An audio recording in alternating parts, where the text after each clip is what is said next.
ప్రార్థన నీ పరిస్థితులను మార్చేది. ప్రార్థన నీ జీవితానికి ఒక అద్భుతమైనటువంటి ఆదరణ కలిగించేది. ప్రార్థన నీ జీవితాన్ని నిలబెట్టేది. ఏ కష్టంలో ఉన్నా, బాధలో ఉన్నా, ఇరుకుల్లో ఉన్నా, ఇబ్బందుల్లో ఉన్నా, సమస్యలో ఉన్నా ప్రభువుని నువ్వు ప్రార్థించగలిగితే ఆ ప్రార్థన పరలోకపు తండ్రి విని నీ జీవితాల్లో అద్భుత ఆశ్చర్య కార్యాలు జరిగించే దేవుడు. చూడండి, రాజశాసనము బయలుపడినప్పటికీ కూడా ఒకవేళ ప్రార్థిస్తే మరణిస్తాను అని తెలిసినా కూడా భక్తుడైన దానియేలు యెరూషలేము తట్టు కిటికీలను తెరిచి రోజుకి ముమ్మారు ప్రార్థన చేయడం ప్రారంభించాడు. ఆ ప్రార్థన సింహాల నోళ్లను మూయించివేసింది. ఆ ప్రార్థన ఏమాత్రం కూడా దేవుడంటే తెలియనటువంటి ఆ రాజు యొక్క కన్నులకు మరి అద్భుతమైనటువంటి ఆశ్చర్యాన్ని కలిగించే విధముగా ఆ ప్రభువుని ఆకర్షింపజేసుకోగలిగింది. ఆ ప్రార్థన ఆ యొక్క దేశంలోనే దేవుడు తప్ప వేరే వాడు లేడని చెప్పి దానియేలు దేవుడే ఉన్నతమైన దేవుడు, ఆయన తప్ప వేరే దేవుడు లేడని తెలుసుకునే విధంగా ఆ ప్రార్థన అద్భుతమైనటువంటి ఆయుధంగా మరి అక్కడ ఉపయోగపడింది. ప్రియులారా, మన జీవితంలో అనేకమైన శ్రమలు కలుగుతూ ఉంటాయి. భయంకరమైనటువంటి సింహాల వలె గాయాలు చేసేటువంటి, గర్జించేటువంటి మనుషులు మన చుట్టూ ఉంటారు. మన జీవితంలో ఎన్నో సమస్యలు ఎదురవుతూ ఉంటాయి. మన జీవితంలో ఎన్నో అవమానాలు ఎదురవుతూ ఉంటాయి.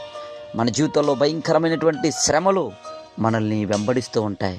కానీ ఏ శ్రమ అయినా, ఏ బాధలైనా, ఎటువంటి ఇబ్బందులైనా ప్రభువా నీవే నాకు ఆధారమయ్యా, నీవే నా జీవితంలో కార్యం జరిగించగలిగిన వాడివి, నా జీవితంలో అద్భుతాలు జరిగించగలిగిన వాడివి, నా జీవితంలో ప్రభువా నీవు తప్ప నన్ను ఎవరు కూడా ప్రభువా పైకి లేవనెత్తలేరు, నన్ను బాగు చేయలేరయ్యా, నన్ను బలపరచలేరు, నన్ను స్వస్థత చేయలేరు అని ఒక సంపూర్ణమైన విశ్వాసముతో, భయముతో, భక్తితో నువ్వు ప్రార్థన చేయగలిగితే ఆ ప్రార్థన నీ స్థితిని మార్చగలదు.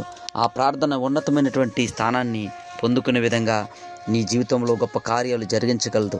ఆ ప్రార్థన మెటుకు నిన్ను ఉన్నతమైనటువంటి శిఖరాలను ఎక్కించి నిన్ను ఆశీర్వదించినటువంటి దేవుడు అనేక మంది తెలుసుకునే విధంగా, అందరూ కూడా ప్రభువుని మరి వెంబడించే విధంగా ఆ ప్రార్థన చక్కటి ఆయుధంగా మరి వాడబడుతూ ఉంది. కాబట్టి ప్రియులారా, ప్రార్థన నీ స్థితిని మార్చేది, ప్రార్థన నీ గతిని మార్చేది, ప్రార్థన నీ జీవితాన్ని ఉన్నతమైనటువంటి స్థానంలో నిలబెట్టేది. అట్టి ప్రార్థన చేయడానికి నువ్వు సమయం ఇవ్వలేకపోతున్నావా?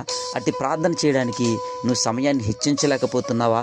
అట్టి ప్రార్థన చేయడానికి నీ శరీర బలహీనతలను చూసి మరి ప్రార్థించలేకపోతున్నావా? నీకున్న కష్టాలను జ్ఞాపకం చేసుకుంటూ యథార్థ హృదయంతో ప్రార్థించలేకపోతున్నావా? ఈ దినమే ప్రభువుని అడుగు.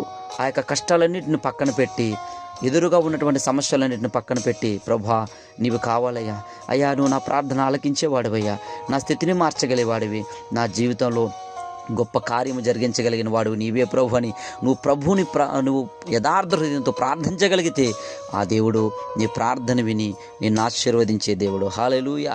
అట్టి ప్రార్థన జీవితం కలిగి ఉండాలని పరిశుద్ధాత్మ దేవుడు మనందరికీ తెలియజేస్తున్నాడు. కాబట్టి మన జీవితాల్లో అట్టి ప్రార్థన జీవితాన్ని కలిగి ఉందాం, ఉన్నతమైన ఆశీర్వాదాలు పొందుకుందాం.